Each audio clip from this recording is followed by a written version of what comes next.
யாவருக்கும் அன்பின் வாழ்த்துக்கள். நாம் ஒருவரை ஒருவர் சந்திப்பதிலே மிகுந்த மகிழ்ச்சி. சீக்ரெட் ஆஃப் ஹியூமன் ஸ்பிரிட், இது 100வது செய்தி. ரோமர் 6ஆம் அதிகாரத்திலிருந்து பார்க்க போகிறோம். நாம் என்னவாக இருக்கிறோம் என்பதை ரோமர் 6ஆம் அதிகாரம் தெளிவாக காட்டுகிறது.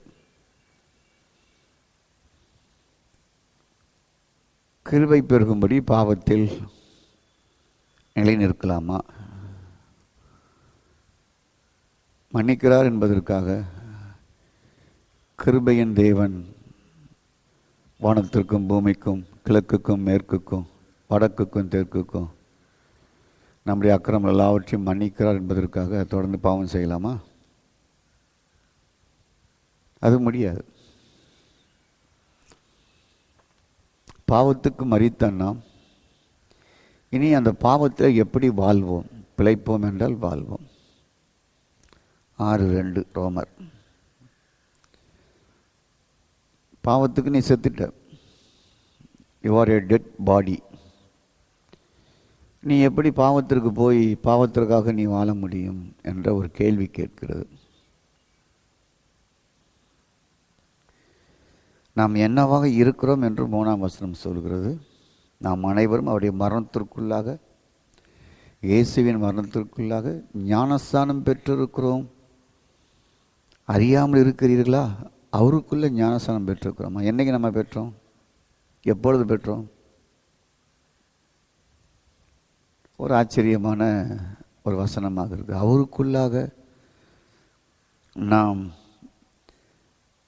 ஞானஸ்தானம் பெற்ற நாம் அனைவரும் அவருடைய மரணத்திற்குள்ளாக ஞானஸ்தானம் பெற்றதை அறியாமல் இருக்கிறீர்களா?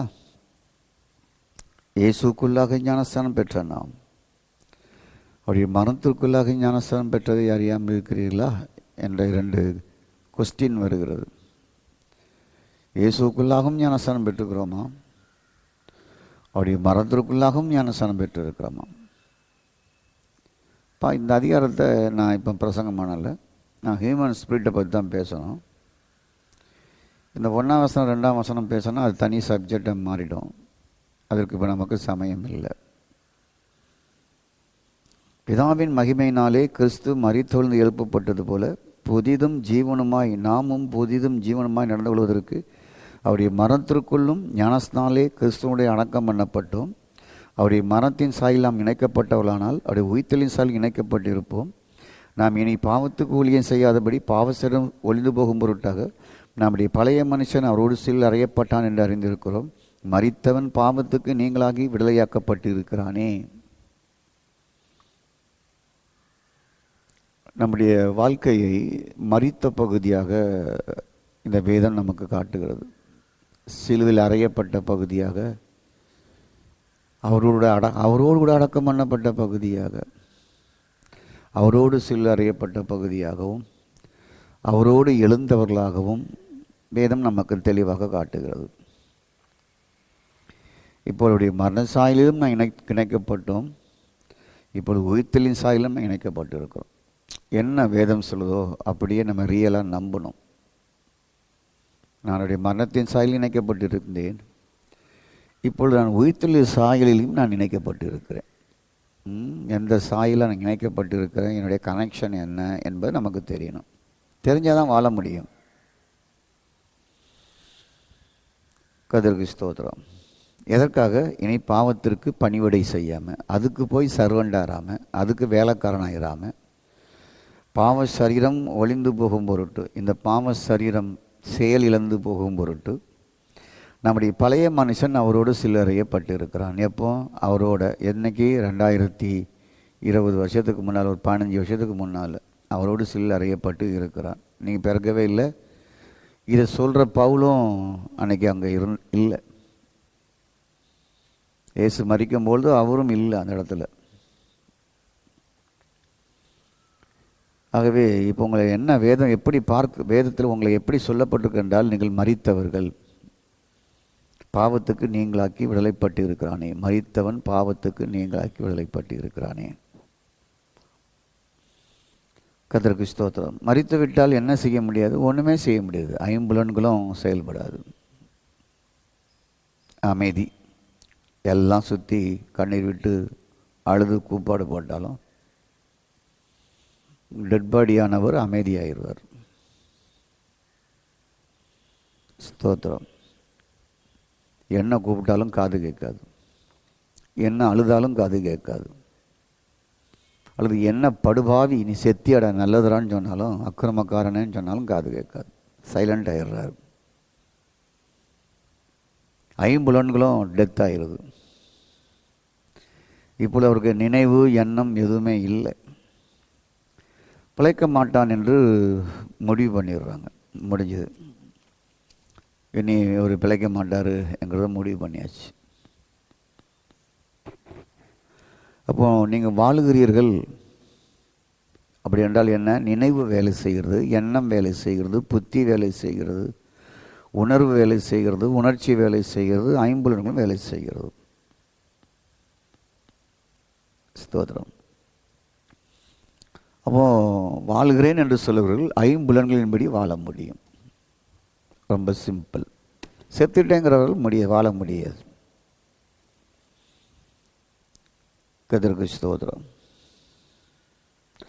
அப்போது நான் வாழ்கிறேன், நான் உயிரோடு இருக்கிறேன் என்பது எப்படி? என் நினைவு உணர்வு ஐம்புலன்களும் செயல்படுவதால் நான் வாழுகிறேன். என் மனம் செயல்படுவதால், என் அறிவு செயல்படுவதால், என் புத்தி எல்லாம் வேலை செய்வதால் நான் வாழுகிறேன் என்று சொல்லலாம். நீங்களும் சொல்லலாம். அதுதான் வேலை செய்யட்டால் மரக்கட்ட மாதிரி ஆயிடும். ஸ்தோத்திரம். அப்போ மரணம் என்பது நினைவு உணர்வு பேச்சு எல்லாமே சைலண்ட் ஆகிட்டு, இப்படிப்பட்ட ஆள் நீ பிழைப்பது கடினம் என்று சொல்லலாம். இவர் எதையுமே ஒபே பண்ண முடியாது. இது ஒன் வே, இதில் போகக்கூடாதுன்னா அவருக்கு இப்போ தெரியாது. ஹெல்மெட்டு போடணும் அப்படின்னு சொன்னால் இவருக்கு தெரியாது. இவர் ஆம்புலன்ஸில் கொண்டு போனாலும் சரி, ஒரு காரில் வச்சு கொண்டு போனாலும் சரி, ஒரு 2 வீலரில் உட்கார வச்சு கொண்டு போனாலும் சரி. ஸ்தோத்திரம். முன்னாலேயும் உட்காந்துருக்கவங்க பின்னாலேயும் உட்காந்துருக்கிறவங்க 3 பேர் ஒரு பைக்கில் போகிறாங்க, நடுவில் இறந்தவர் இருக்கிறாருன்னா அவருக்கு ஹெல்மெட் போடாட்டெல்லாம் அவருக்கு தெரியாது. அவர் சட்டத்தையும் நிறைவேற்ற முடியாது, அதேவேளை பாவத்தையும் செய்ய முடியாது. ஸ்தோத்திரம். அப்போது நம்ம வாழுகிற இடத்துல சட்டம் இருக்கா? சட்டம் இருக்குது. சட்டம் உண்டு. இந்த மனம் சார்ந்த உடலுக்கு சட்டம் உண்டு. ஸ்தோத்திரம். அப்போது இந்த மனம் சார்ந்த இந்த உடலுக்கு, இந்த உடல் சார்ந்த அனைத்துக்கும் சட்டம் இருக்கிறது. கர்த்தருக்கு ஸ்தோத்திரம். அப்போ ஒரு குடிக்கிறார் என்றால் அது தீமை, உன் குடும்பத்தை கெடுக்கும் என்றால் எழுதி போட்டிருந்தாலும் அது ஒரு சட்டம். அது உடலை கண்டிப்பாக அழிக்க தான் செய்யும். அது சட்டம். செத்து போனவனுக்கு கொண்டு போய் ஊற்றுனா அது ஒன்றும் பண்ணாது. உயிரோடு இருக்கிறவனுக்கு அந்த சட்டத்தை மீறும்போது, ஸ்தோத்திரம், அது அவனுக்கு மரணத்தை கொண்டு வந்து கொடுக்கும். அவன் குடும்பத்துக்குள் கலவரத்தை கொண்டு கொடுக்கும். இது உடல். நல்லா காரம் போட்டு, நல்லா தினமும் காரம் போட்டு சாப்பிட்டீங்கன்னாங்களேன், என்ன ஆகும்? உடல் வயிற்று புண்ணு உண்டாகலாம். அது விதி. அளவுக்கு மீறி சாப்பிடும்போது சட்டம் சொல்லுது உன் குடல் புண்ணாக தான் ஆகும். அது விதி. அப்போ ஒரு கோபப்படுகிறார் அல்லது எரிச்சல் அடைகிறார். நீங்கள் கோபப்படுறீங்க, எரிச்சல் அடைகிறீங்க, சண்டை போடுறீங்க. கர்த்தருக்கு ஸ்தோத்திரம். அதனுடைய முடிவு என்ன அப்படின்னால், கோபம் சண்டை இதெல்லாம் முடிவுடைய என்ன என்றால், அப்படி போக ரத்த அழுத்தம், உயர் ரத்த அழுத்தம், குறைவான ரத்த அழுத்தம். இது விதி. இதை மாற்ற முடியாது. ஸ்தோத்திரம். கோபம், டென்ஷன், எரிச்சல் இதே 24 ஹவர்ஸும் 120 டிகிரியில் இருந்தார்னா அவருக்கு மன அழுத்தம் சீக்கிரமாக வந்து மூளையில் பஸ்ட் ஆகிட்டு நரம்பு வெடிச்சிட்டு என்று சொல்வார்கள். தண்ணி கொதிச்சிக்கிட்டு இருக்கு, நீங்கள் தெரியாமல் எடுத்து வச்சுருக்கிறேன், கையை விட்டுட்டா அது சுடும், அட வெந்து போகும். இது விதி. இந்த சரீரத்தினுடைய விதி அது. ஸ்தோத்திரம். இந்த உடல் சார்ந்த காரியங்களுக்கு எழுதப்படாத விதி நிறைய இருக்குது. அசுத்தமான காற்றை சுவாசித்தால் நுரையீரல் பாதிக்கப்படும், அது விதி. குளிர்ந்த காற்று முகத்தில் அடித்தால் சளி பிடிக்கும், அது விதி.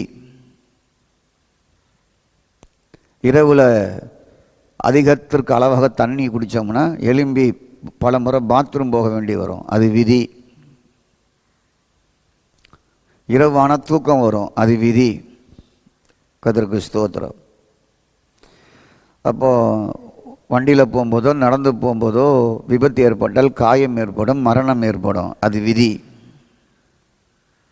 காயம் ஏற்பட்டால் அது புண்ணு ஆறும், வியாதி வரலாம், எதுவும் வரலாம், அது விதி. தகாத உணவுகளை சாப்பிடும்பொழுது அது வியாதியை நமக்கு கொண்டு கொடுக்குது, உங்களுக்கு கொண்டு கொடுக்குது, அதெல்லாம் விதிங்க. அது லா, அது சட்டம். அதனால் மரணமே வரலாம்.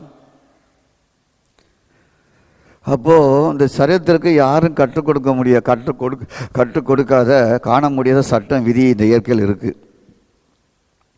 அதை சரீரம் பின்பற்றி தான் வேண்டும்.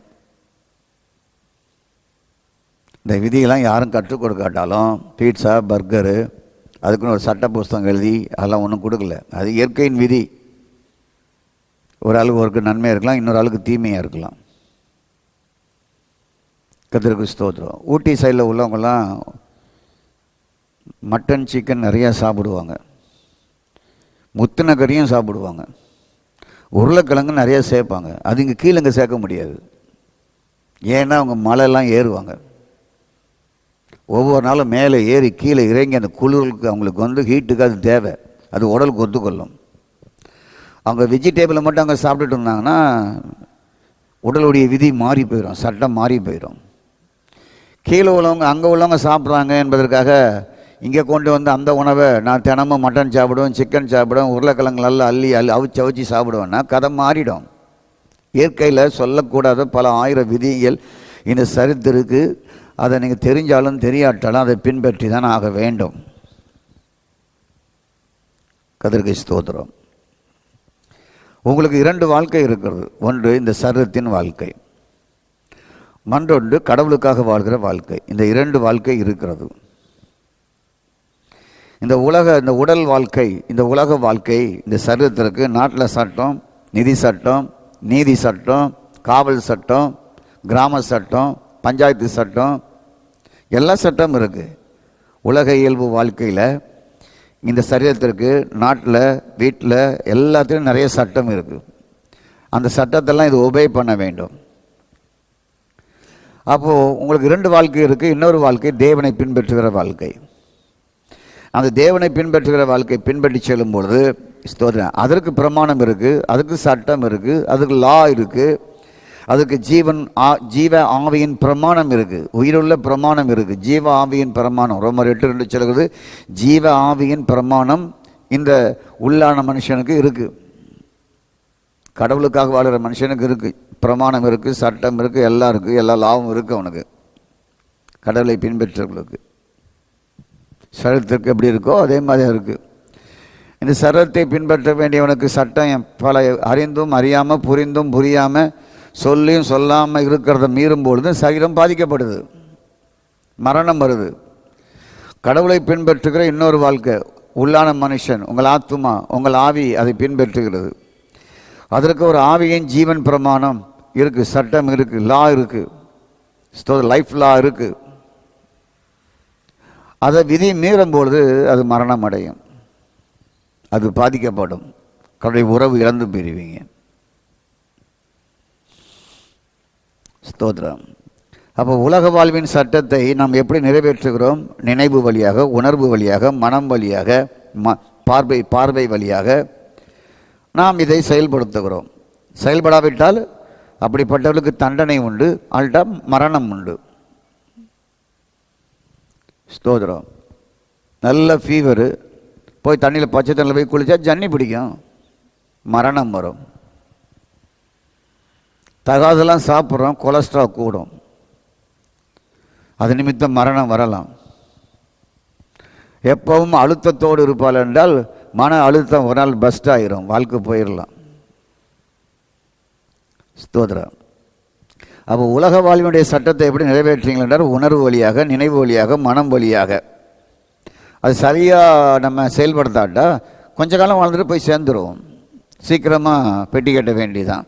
உடல் போயிடும் சீக்கிரமாக. 30 வயசில், 40 வயசில், 50 வயசில் போயிடும். சின்ன வயசில் சேர்த்துட்டாரு, வாலிப வயசில் சேர்த்துட்டாரு, குறைஞ்ச வயசில் சேர்த்துட்டாங்க அந்த அம்மா. காரணம்னா அந்த சரத்துடைய சட்டத்தின் விதியை மீறி வாழ்ந்தாங்க. அதுதான் பிரச்சனை. கதிராபத்திற்கு ஸ்தோத்திரம்.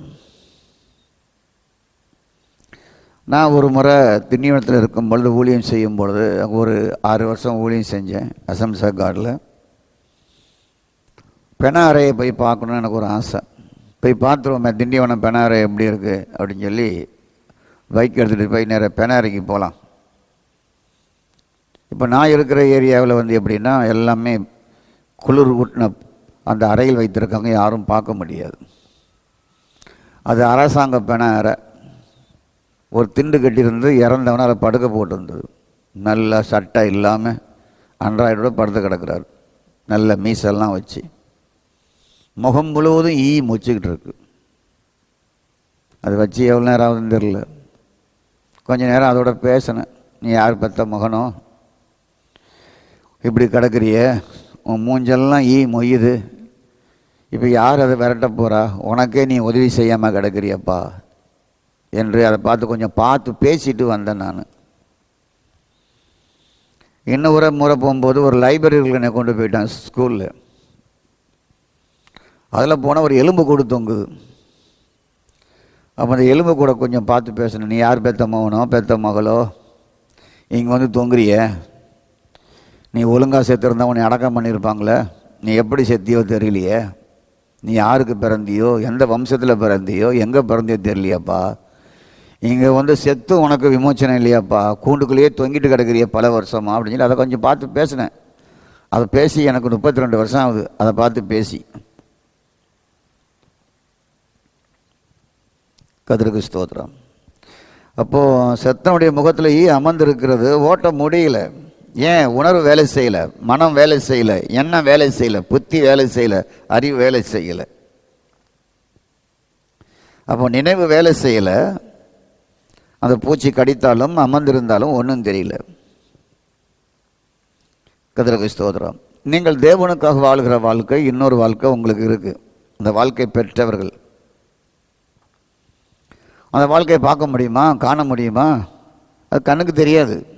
நான் தேவனுக்காக வாழ்கிறேங்கிறது ஊருக்கெல்லாம் அது எழுதி வைக்கலை.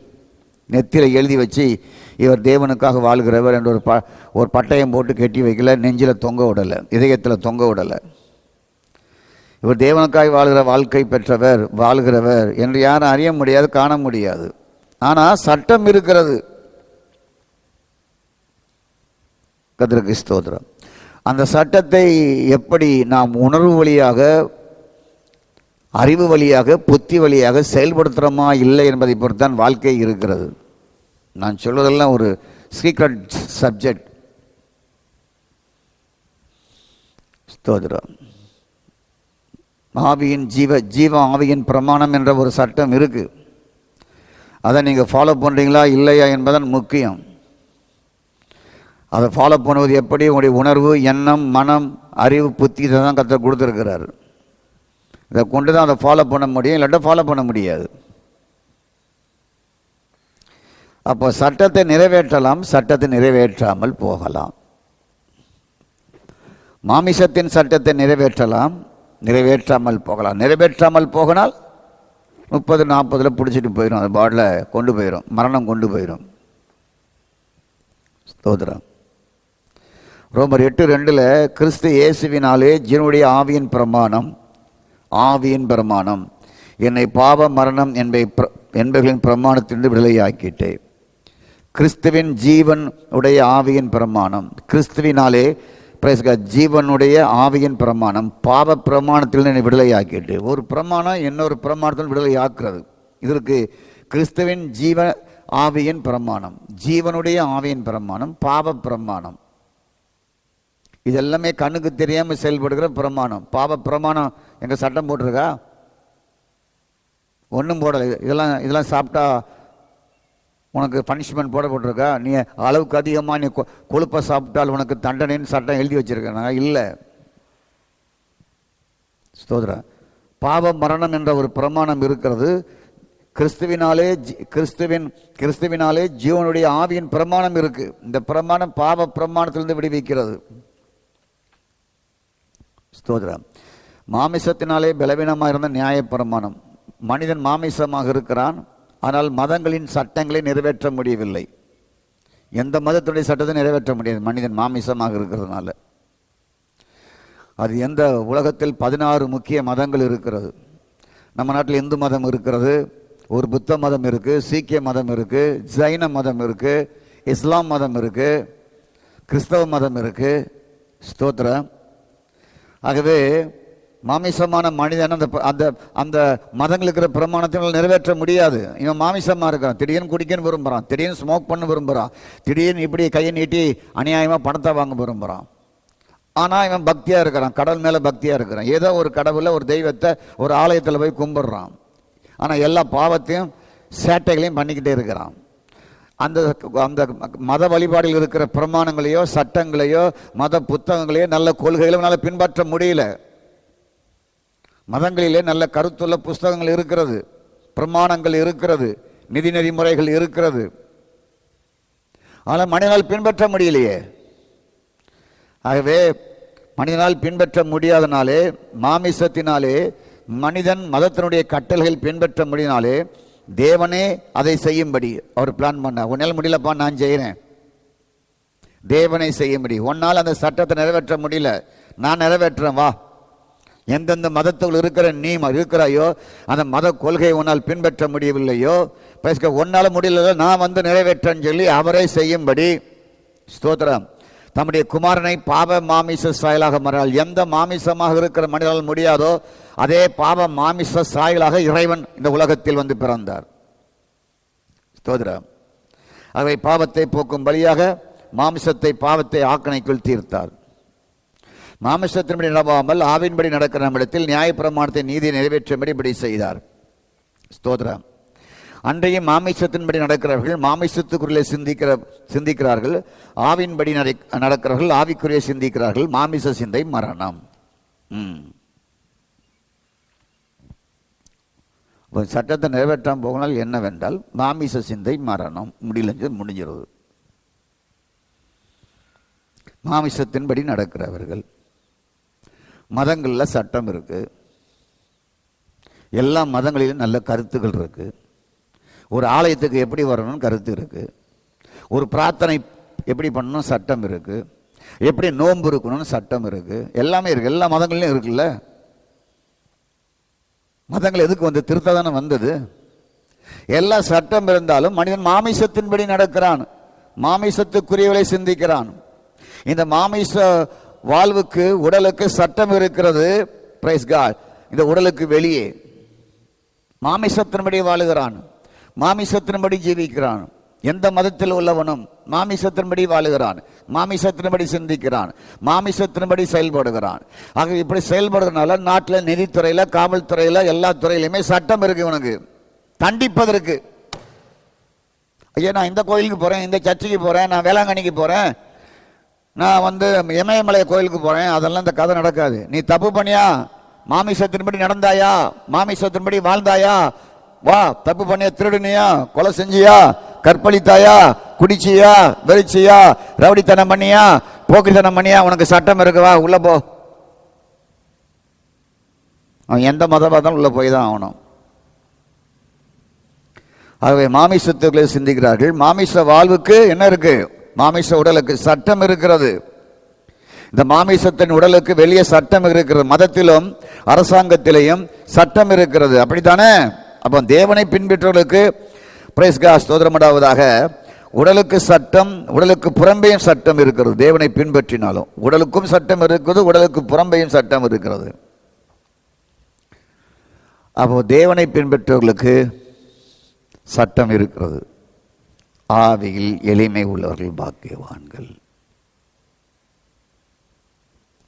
சாந்த குணம் உள்ளவர்கள் பாக்கியவான்கள். நீதியின் மேல் பசிதாகம் உள்ளவர்கள் பாக்கியவான்கள்.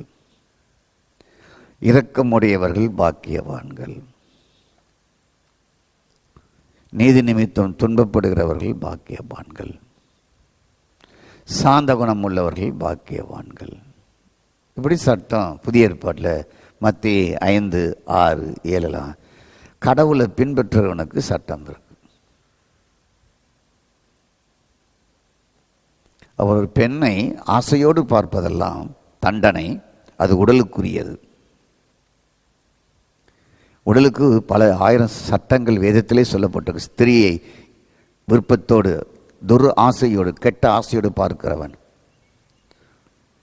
என்று அவன் எப்படிப்பட்ட பாவியாக இருக்கிறான் என்று வேதம் சொல்லுகிறது.